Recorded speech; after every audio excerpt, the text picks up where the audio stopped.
I trapped a grown woman on the beach with a sandcastle, and she never saw it coming. She kicked my towel aside, sat in my spot like she owned the ocean, and told me, "You can sit somewhere else.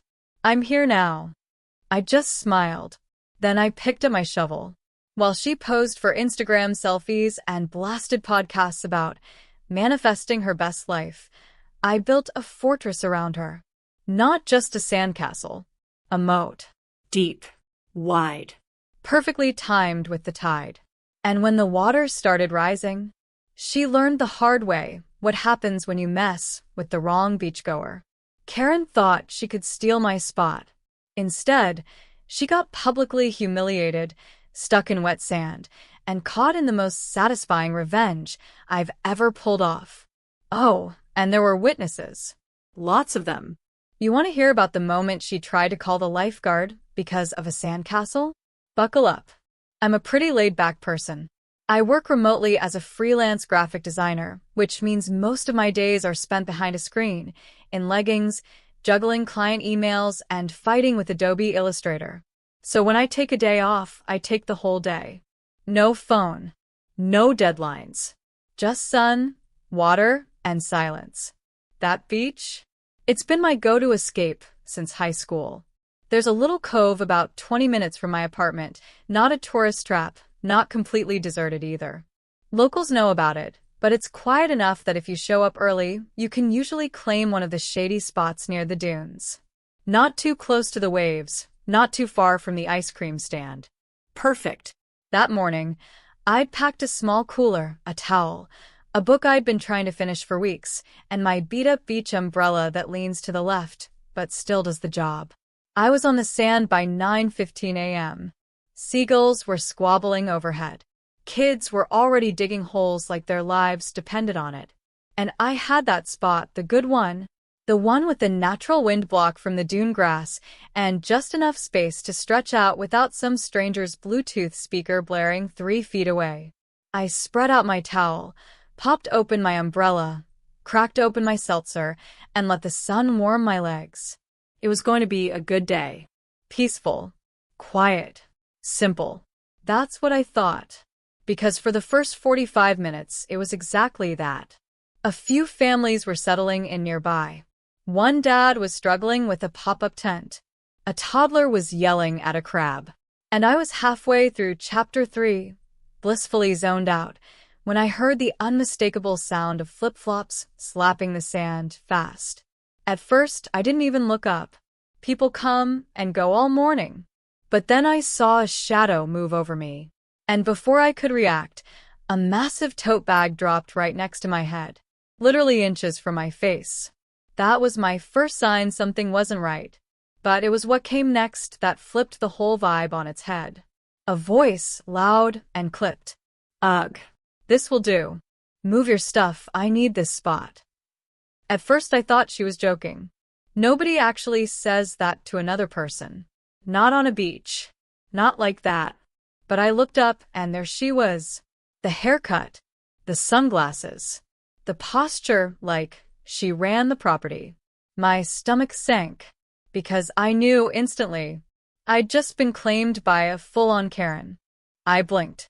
She stood there with her hand on her hip, eyes hidden behind those obnoxiously oversized sunglasses that probably cost more than my entire beach setup.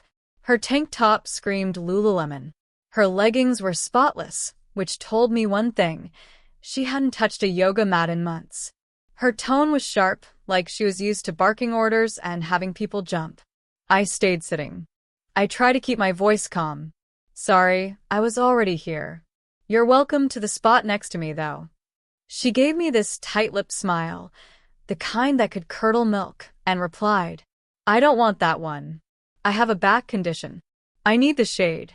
And this is the only shady spot that isn't crowded." She didn't have a back brace. She didn't have a chair. She didn't even have sunscreen. She had a speaker, a phone, and that tote bag that could probably fit a small car. I looked around. Sure, the beach was filling up a little, but there were at least 4 other shaded areas she could have taken. I pointed to one just behind her. "That one over there looks pretty good too." She let out a scoffing laugh like I'd just told her to sit in the parking lot. No. I'm not walking all the way back there. Just move your stuff. You're young. You'll survive a little sun. I was stunned. Not because she was rude, I mean she was obviously, but because she said it so casually. Like it made perfect sense that someone who had been sitting there for nearly an hour, should just get up and go because she had decided my spot belonged to her now. I stood up slowly. Not to leave, just to put space between us and figure out what to do. She took that as an invitation. Karen dropped her things right on my towel and turned around like the matter was settled. Her voice drifted behind her as she pulled out her phone. Thanks, sweetie. Knew you'd be reasonable. I froze. Sweetie? I don't know what it is about that word, but when it comes out of a Karen's mouth, it somehow sounds like both a compliment and an insult. And that was the moment I realized she wasn't going to move. She had zero shame, zero hesitation, and absolutely zero plans to acknowledge that she was in the wrong. I sat back down on the sand.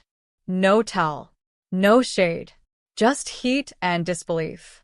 She plopped into my chair like it had her name on it and pulled out her phone, probably to post something passive-aggressive about entitled kids taking over her beach. But then, just as I started to gather my things, she said one more thing. It wasn't loud.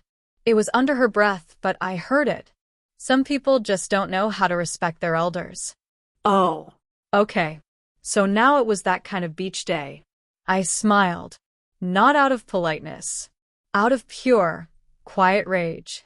And in that exact moment, something shifted. I wasn't going to argue. I wasn't going to raise my voice or call the lifeguard. No. I was going to stay right there. And I was going to make her regret ever thinking the beach belonged to her. I didn't move. I dragged my stuff a few feet away, just enough to sit without being in her shadow, literally or metaphorically. But I stayed close. Not out of pettiness. Not yet. More out of curiosity. I wanted to see what she'd do next. Spoiler. It didn't take long. Within 5 minutes, she had her speaker out. It wasn't even music, just some podcast about manifesting your destiny, blasting at full volume like we were all desperate to hear about how moon crystals could fix our lives. She took phone calls like she was in an empty conference room. Loud. Personal. No shame. I told Trish if she doesn't get the gluten-free cupcakes, I'm just not coming to the shower. Period. Everyone within a 10-foot radius could hear her. At some point, a family nearby asked if she could lower the volume. She didn't even pause. It's a public beach, she snapped. I have every right to enjoy myself. Her idea of enjoyment, apparently, included spraying aerosol sunscreen into the wind, which drifted straight into the faces of the people sitting behind her. I watched all of this unfold while eating string cheese like I was watching a live drama series. Then, just when I thought she'd peaked, she stood up, looked directly at me, and said, "Can you clean up those shells by your feet? It looks messy." I blinked at her. The shells? Yeah. It's just not the vibe. And I'm trying to take some pictures. She wasn't joking. She was genuinely annoyed that the sand wasn't aesthetically pleasing enough for her Instagram. I glanced at the pile of broken shells I'd been collecting earlier and let my gaze drift to her phone, which was now propped up on a mini tripod, capturing what I guess was supposed to be her serene beach moment. She fluffed her ponytail, tilted her sunglasses, adjusted the straps on her sports bra like it was a fashion show. Then she posed. She posed. Full hands on hips, chin lifted, fake laugh, beach poses. I didn't know whether to laugh or scream. So I did neither. Instead, I got up, walked about 20 feet away, and started digging. I know what you're thinking. Digging? Yep. It started small, just a circle in the sand. I was bored. I needed to cool off. I figured, why not build something while I waited her out? But as I carved out that shape, I noticed something. The tide was coming in. Slowly. Steadily. Waves were pushing higher every 10 minutes. And Karen? She didn't notice. She was too busy fake laughing into her camera, and asking some poor kid to take a picture of her candids. That's when it clicked. She hadn't just stolen my spot. She'd made a whole scene out of it. She was treating the beach like her personal catwalk, annoying everyone around her, and still acting like the victim when someone politely asked her to lower her volume. And worst of all, she genuinely thought she'd won. That I had backed down. That she could just take over a space someone else had claimed, bark a few orders, and go home with a smug smile and a sunburn. Not today. Not me. So I started building. Slow. Deliberate. Focused. A giant circle. Deep and wide enough to create a visible barrier. I used my little plastic shovel and my hands, scooping wet sand into mounds and packing it tight. At first, people ignored me. Then a kid wandered over and asked what I was building. I smiled. A moat. He blinked. What's that? You'll see. Within 20 minutes, I had a small trench dug all the way around Karen's chair and tote bag. She still hadn't noticed. She was on her second FaceTime call, this time with someone named Caitlin, complaining about how the energy here is totally off today. Oh, honey, you have no idea. I kept going. Every time she turned her back, I dug deeper. The kid helped. Then another joined in. Soon, I had a small crew of children who were totally on board with Operation Sandcastle Trap. We weren't loud. We weren't obvious. It just looked like some harmless beach fun. But I knew what was coming. The tide was rising. The sand was getting softer. And that trench, that moat, it was about to turn into quicksand. By the time the sun hit its peak, the beach had filled up. Umbrellas lined the shore like mushrooms after rain, and the smell of sunscreen and grilled hot dogs drifted through the air. Karen, still oblivious to everything happening just inches from her flip-flops, had now taken it upon herself to police the noise levels of nearby kids. Could you not scream? Some of us are trying to relax. Never mind that she blasted a podcast earlier, like she was hosting a TED Talk. I knelt beside the trench, shaping the inner wall, when a wave rolled in and filled part of the moat. It wasn't deep, maybe a few inches, but it was enough. The water soaked the lower edge of her towel. One corner of her tote shifted slightly. That was the moment I realized she wasn't going anywhere anytime soon. She'd been sitting there for over an hour, coming and going for drink runs, Instagram stories, and loud phone calls, but always leaving her stuff behind to mark the space like a territorial cat. And I finally understood why she was being so bold. She thought permanence meant ownership. To her, leaving her tote and chair there made it hers, even if she wasn't physically present. But the beach? It doesn't work like that. Especially not with incoming tide. The sand was turning to mush beneath her setup, and my little trench was now a growing reservoir of seawater. She still hadn't noticed. Every time she came back, she'd step over the growing circle, assuming it was just a game or a weird little kid project. And she'd sit back down in her throne like Queen of Delusion, completely unaware she was now seated on an island. An actual island. That's when the real fun began. The water kept inching higher. My trench filled quicker with each wave. I widened the moat ever so slightly each time she got up to stretch or complained to someone nearby. Eventually, it wrapped fully around her spot in a perfect oval. The edges were sloppy, but deep. The kind of sand you couldn't just walk through anymore without your flip-flops getting sucked off your feet. And now I just had to wait. At around 2:45 p.m., she finally stood up and noticed. She looked down, Frowned. took a step forward, and her foot sank halfway into the wet sand. She pulled it out with a wet squelch, and for the first time all day, the smug expression cracked. What the? She looked around, eyes narrowing, scanning the circle that surrounded her. She called out, "Whose kid was digging here? You can't just dig around people." A few beachgoers glanced up. Nobody answered.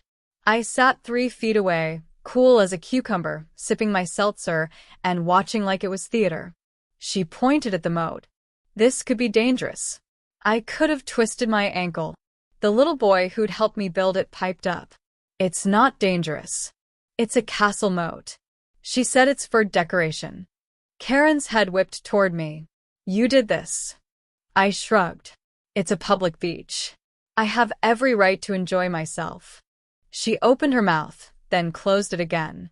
The irony hit her like a sunburn. She tried to step over the moat, but her sandal got stuck again. Wet sand clung to her ankle.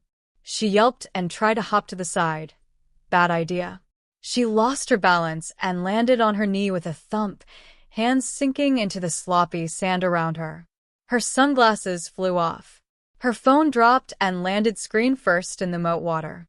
She froze. People started turning their heads. A teenager nearby chuckled under his breath. Someone else started filming. Karen scrambled up, soaking wet and sputtering. You people are psychotic.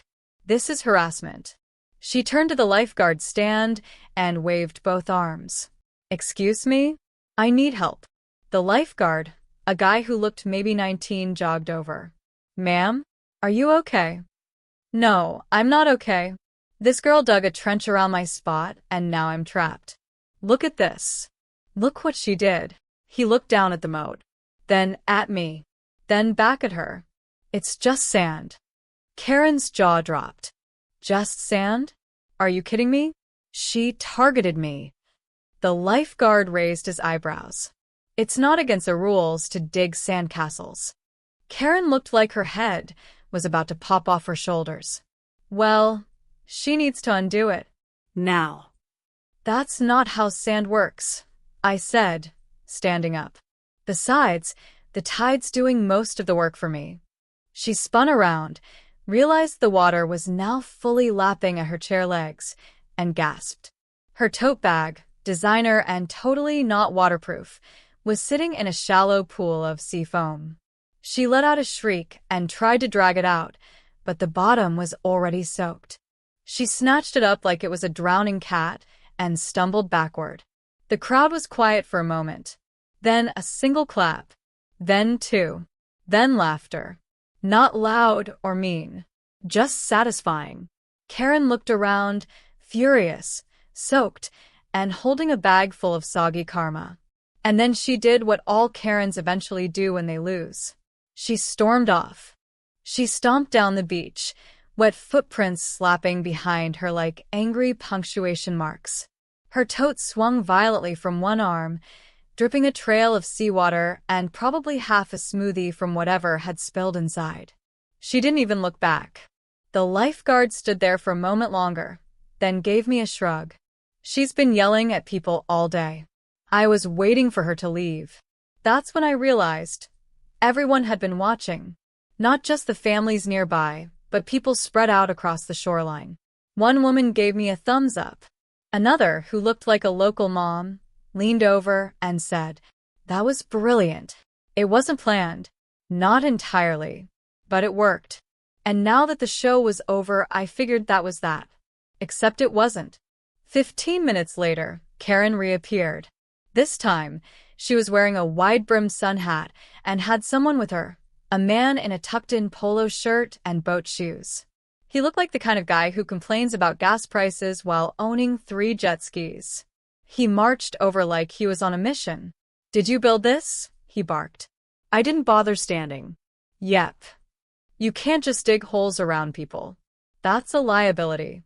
She could have been seriously injured. He tried to sound official, like maybe he thought I'd back down if he used words like liability and seriously. Instead, I pointed at the half-collapsed moat, now mostly reclaimed by the tide. "It's a sandcastle. That kid helped," I said, gesturing toward the boy now digging happily by the shoreline. "And it's not my fault she walked into it. It's been there for over an hour. She stepped over it at least 5 times. Karen chimed in behind him. "It was targeted. She trapped me." At that point, the woman from earlier, the one who gave me the thumbs up, stood up. "No one trapped you. You stole that girl's spot and spent the whole day yelling at kids. We all saw it." A few heads nodded. The guy turned toward the crowd. But no one was on their side. He looked at Karen, then at the lifeguard, who had now walked back over, probably sensing the fresh round of drama. Is there a manager or something? Karen hissed, eyes darting from face to face. The lifeguard crossed his arms. This is a beach, ma'am. We don't have managers. Karen opened her mouth, then shut it again. It was over. Everyone saw what happened. There were phones out. Eyewitnesses. No one was buying what she was selling. She huffed, muttered something about lawsuits and entitled Gen Z, and finally gave up. She and Boat Shoes Guy walked off for real this time, leaving behind a beach chair, half a sandwich, and the last shreds of their dignity. The crowd slowly went back to their beach day. Kids played. Adults relaxed. Peace at last. After they left, I moved back to my original spot. My towel was still there, a little damp around the edges, but otherwise untouched. I set my chair down right where hers had been. Same place. Same view. Only now it finally felt like mine again. A little girl walked by and asked if she could finish the moat. I told her to go for it.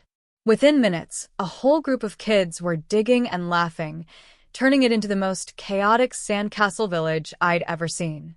Someone stuck a popsicle stick in the middle like a flag. One of the moms handed me a juice pouch and said, "That was the best thing I've seen all summer." I smiled and sat back down. Not out of smugness. Just relief. I didn't yell. I didn't call names. I didn't get pulled into a screaming match. I just let the beach handle it. A few waves, a shovel, and a little patience. Sometimes, justice doesn't need a loud voice. Sometimes it just needs a moat. And Karen? Well, wherever she ended up, I hope she remembers one thing. If you steal someone's spot and treat everyone around you like trash, don't be surprised when the sand rises up and swallows your designer tote whole.